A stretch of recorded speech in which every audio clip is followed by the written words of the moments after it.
Hi, everyone. I am going to give a short introduction here to Anglo-Saxon literature and specifically Beowulf, as well as a little bit about the history of England. So Beowulf is the longest epic poem in Old English, which is the language spoken in Anglo-Saxon England, which began around 410 after the fall of the Roman Empire, when the Romans who had previously held England had left. And so Old English was spoken between about 410 and before the Norman or French conquest of 1066. So the term Anglo-Saxon was not actually used by Anglo-Saxons themselves, as is often the case with these things, but basically they were settlers from German regions of Angel and Saxony, and were comprised of small tribal kingdoms and groups scattered throughout England, and they suffered lots of Viking invasions and were, kind of disorganized and fractured. But they arrived in Britain, as I said, after the fall of the Roman Empire, and replaced Roman stone buildings by their own wooden structures. They also maintained kind of a pagan belief system. That is, we know this now as sort of in popular culture as like worshiping animals or various gods rather than the consolidated system of Christianity, which started to take place after St. Augustine comes around 597 and begins to convert Britain to Christianity. So they're kind of syncretic because partly pagan, partly Christian, and you can often see both elements in Anglo-Saxon texts. So Anglo-Saxon rule ended in 1066 when William of Normandy brought troops over from France, and Anglo-Saxon rule fell in the Battle of Hastings.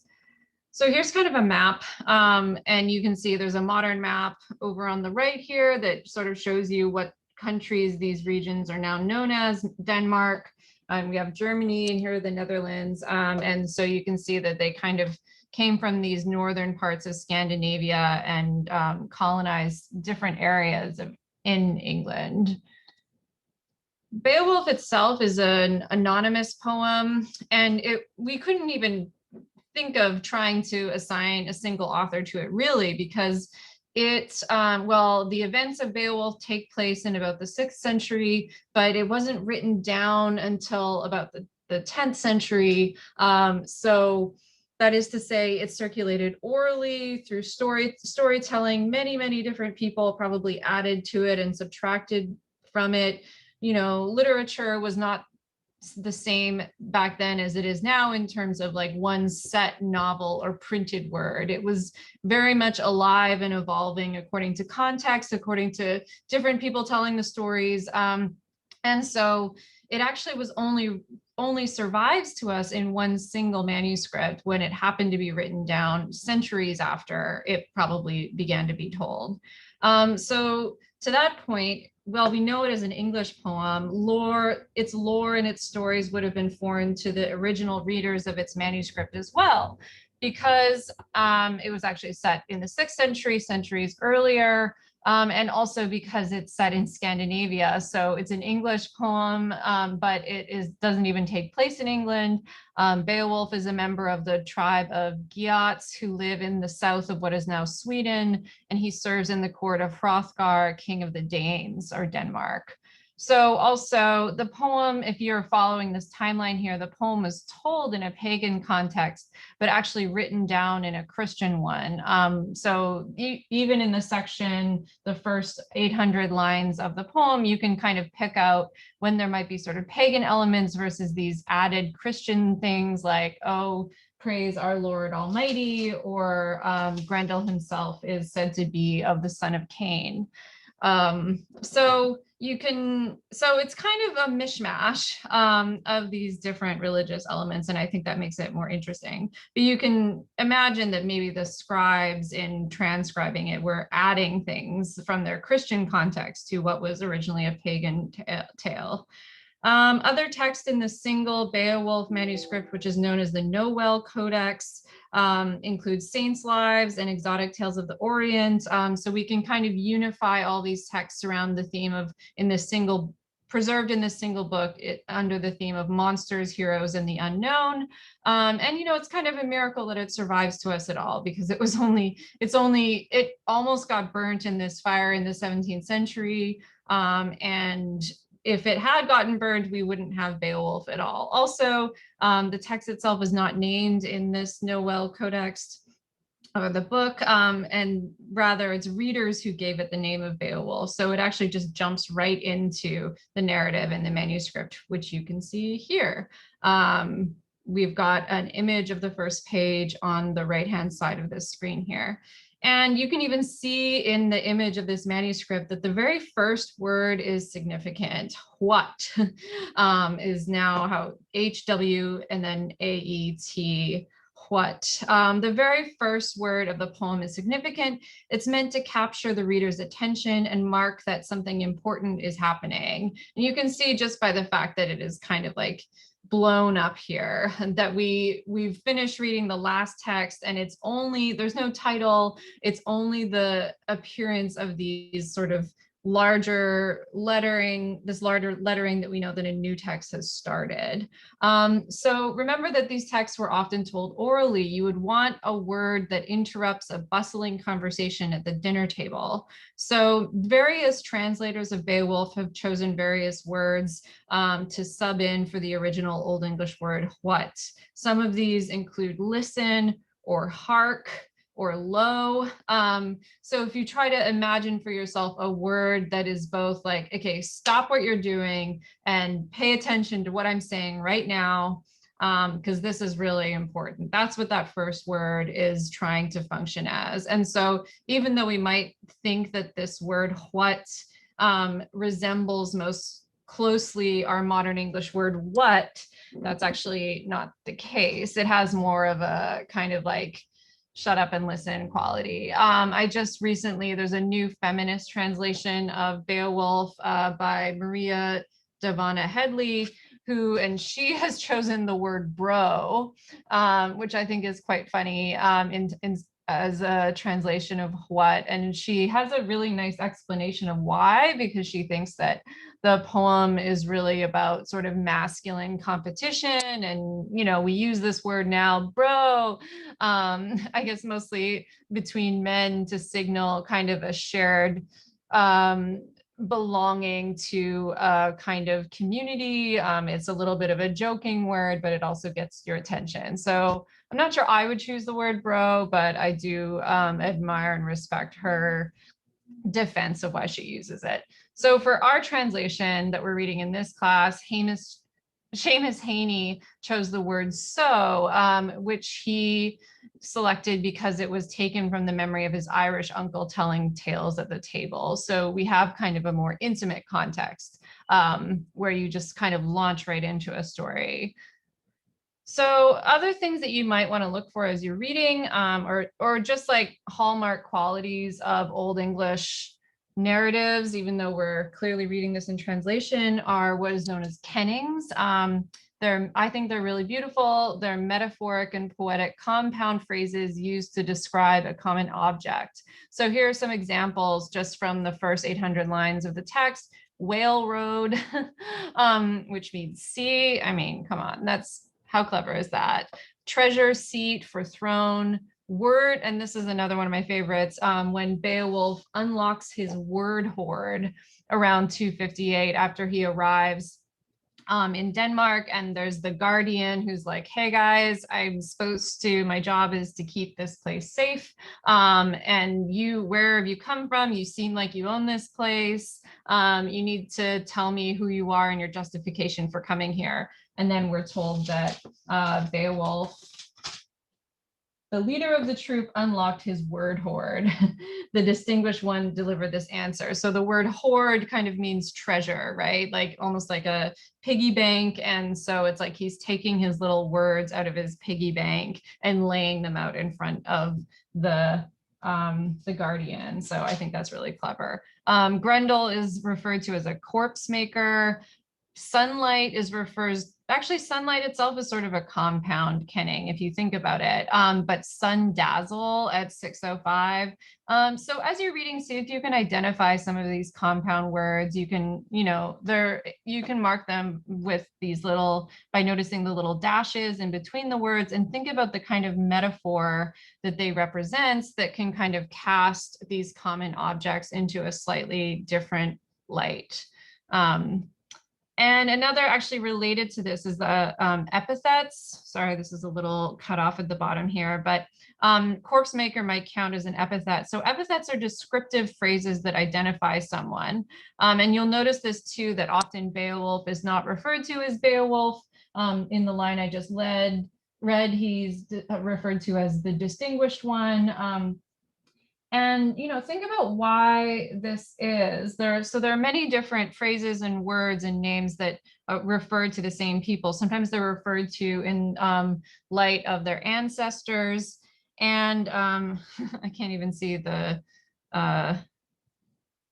the great ring giver, for example, to identify shield at the beginning. So instead of referring to him as his name, we know him as the one who gave lots of rings, the great ring giver. So it's like you're kind of defined in terms of your actions and what you do and the reputation that you've built up. And I think we probably do that a little bit now if you think about nicknames that we use to refer to other people beyond just our names, but definitely not as much. And there's one other reason why these epithets are useful in a text like this. So think about why based on everything I just said to you. We don't always remember who is who, right? In these tales, they're epic tales. There's a lot going on. There are many different characters. Sometimes we're in the present. Sometimes we're prophesying the future. Sometimes we're retelling the past. And it's really easy to get everyone confused. So another reason these epithets are important is because they remind you who is who in the tale. And that's especially if you are hearing the tale, it's being told to you around the dinner table or over a series of nights, perhaps. And so it's kind of like a little replay of who is who from the night before, because you might not remember all the details from like the last episode of the text, kind of like you have like a little recap at the beginning of the Netflix show. So I think these epithets and the kennings are all part and parcel of the oral nature of the circulation of Beowulf and how the tale was told rather than read for so many years. Our translation, so Seamus Heaney was a poet. He actually died quite recently in 2013. You can look up his poetry if you're interested. I think he's known to really capture childhood well as Northern Ireland, where he grew up. And his translation that we're reading seeks to reproduce the rhythmic quality of the Old English line. So Old English lines were made up of two half lines divided by a caesura. And it's kind of hard to see, so you really have to read aloud in order to hear it.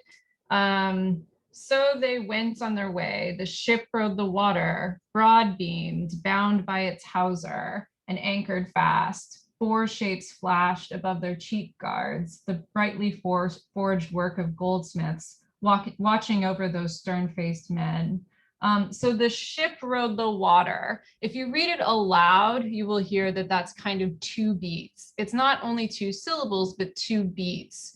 And these two half lines, each line is kind of divided in half by what's known as a caesura, which is like a pause. Sometimes you'll see a period in the middle of the line. Sometimes you'll see a semicolon. Sometimes you'll see a comma. All of this punctuation is modern. It wasn't present in the original manuscript. But it still marks the kind of rhythmic, kind of almost like a boat, rocking on the sea, that every line kind of rocks back and forth. His translation also tries to reproduce much of the alliteration, which is repeated initial consonant sounds that is prevalent in Old English poetry.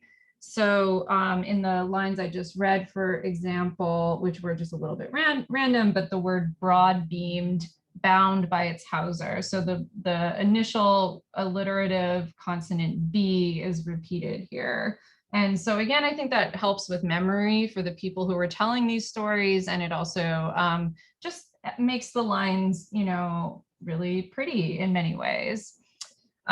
Each translation bears the imprint of its translator. Translation itself, as we'll find, is an act of creation. There's no kind of one-to-one equation that allows us to capture exactly what the original readers and tellers experienced. And I think that's really exciting because it means that Beowulf is always alive and growing in the present. And I think it's kind of exciting that there's always kind of mystery in the past that we'll never know exactly what original readers and tellers were experiencing.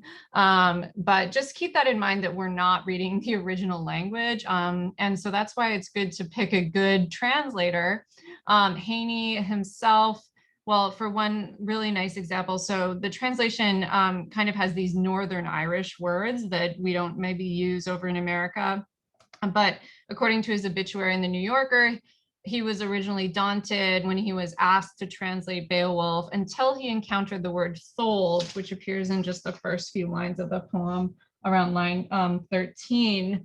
And that word means suffer, but it really hit home for him because he remembered his grandmother using that word. So that meant that suddenly the poem was not just this far off thing, this far off monster, this far off beast, but was actually very personal.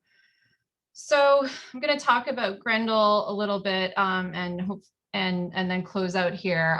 But Grendel's sort of the main monster, or one of the three monsters of the poem. And he's described as a demon. We'll talk a little bit more about some of the way he's presented to us. He's, according to Seamus Haney's translation, he's a fiend out of hell, a powerful demon, a prowler through the dark. And he's very bitter and he's very alone, and he watches the, the Thanes and the soldiers in Heorot. So he's also kind of a human, though. He's both monster and human, which is a little bit, confusing for us. We're used to characters being one or the other. We're told he's a descendant of the family of Cain, cursed in the Bible and made to be an outcast forever for murdering his brother Abel. So that would suggest that he's human as well as a demon. And he also kind of expresses some human emotions. So some readers, as with many of the monsters in this poem, have considered, the question of what happens if we take Grendel's perspective? I mean, he's been abandoned by society. You're basically nothing if you're left alone to your own devices in the forest. And then he's hearing all of the revelry and the socialization and the loyalty and the, just the partying in this nearby beautiful hall that he has not been invited to. So, I mean, it's kind of makes sense that he would start to feel really bitter and like an outcast and kind of lash out. So this 1971 novel by John Gardner is a retelling of Beowulf from the perspective of the monster, dealing with some existential themes, and it was actually later even made into an animated movie. So as you read, I want you to think as well, not just about the heroes and their motivations of the tale, but also about the anti-heroes and the antagonists and the enemies and the villains and what motivates them, and if there's any way we can sort of take both sides on some of these characters. This is just, a helpful, I'm going to post these slides as well. This is just a character map that I think, will help you if you, like me, sometimes get confused about who is who, and some of these are kind of the main characters, but, I suppose you might not to read too closely because you might get some spoilers. I think I was maybe pronouncing the name of the hall wrong. It's Heorot, Heorot, I suppose. I'm sure there's some debate about how to pronounce it, but it's not just Heorot.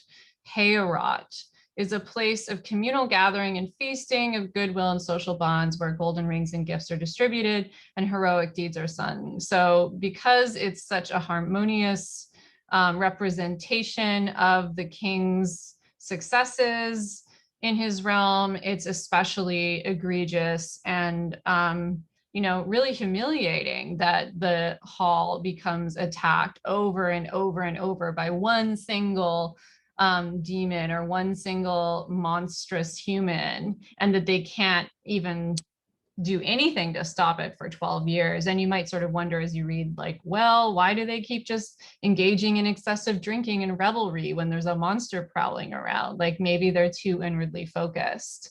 And maybe we need to think about how best to engage with our neighbors, even if they're not part of our own realm. So I think the poem is really putting into play some of these questions of hospitality, of how to treat people who are different from us, what even is a monster, how to live in a land in a way that welcomes outsiders, and that sort of thing. So here are just some other questions to leave you with. What does Grendel look like?